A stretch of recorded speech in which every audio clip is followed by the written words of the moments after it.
Let me tell you about Jonas. Jonas is 19 years old.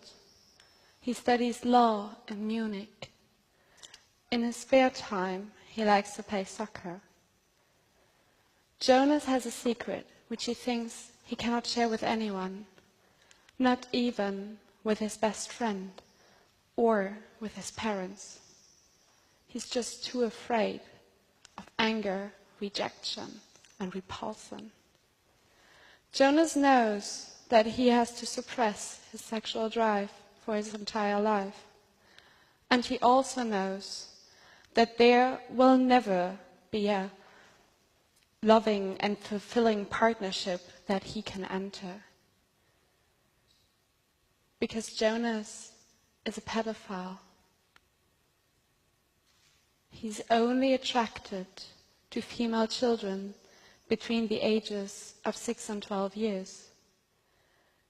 But since he's aware of the consequences for the children, he has never given in to his sexual drive.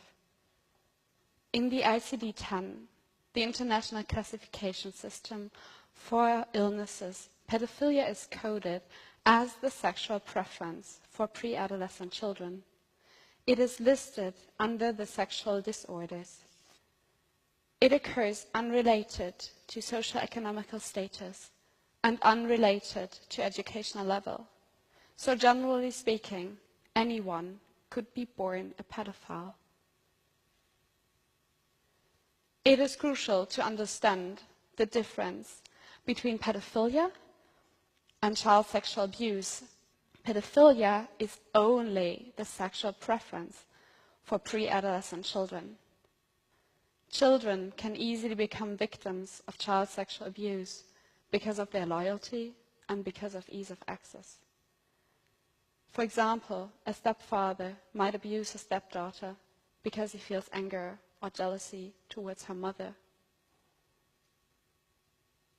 Not every pedophile abuses children, and not everyone who abuses children is a pedophile.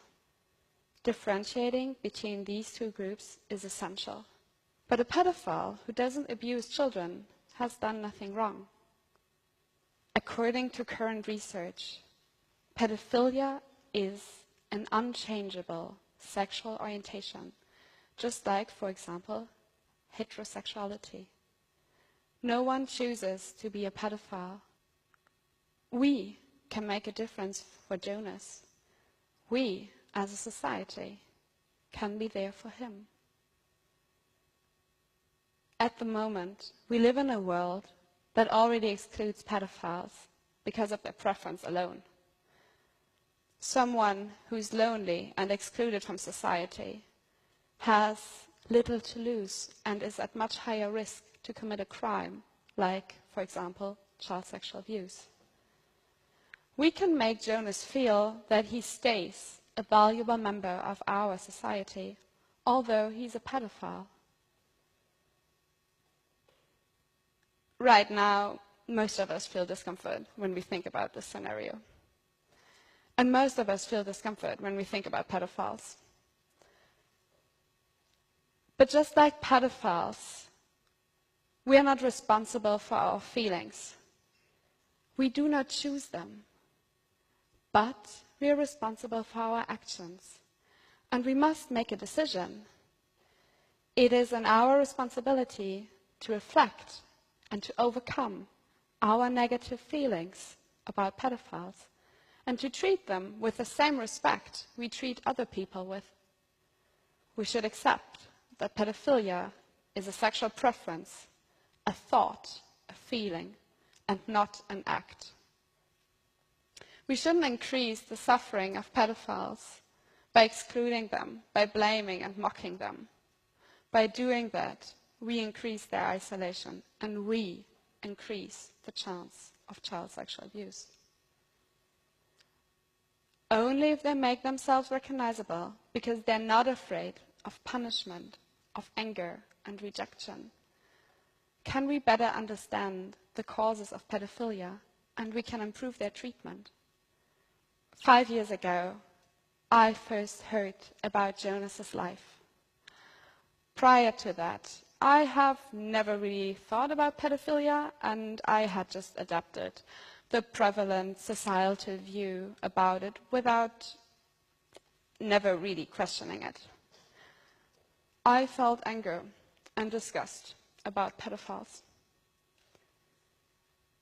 My perspective has been completely changed by hearing Jonas's story, hearing about his cruel fate. I feel it as my responsibility to help others overcome and escape wrong stigmatization and to have a positive impact on our future society.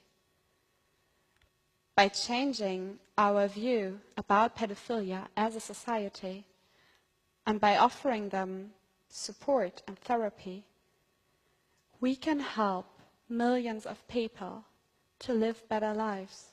No one is responsible for their feelings.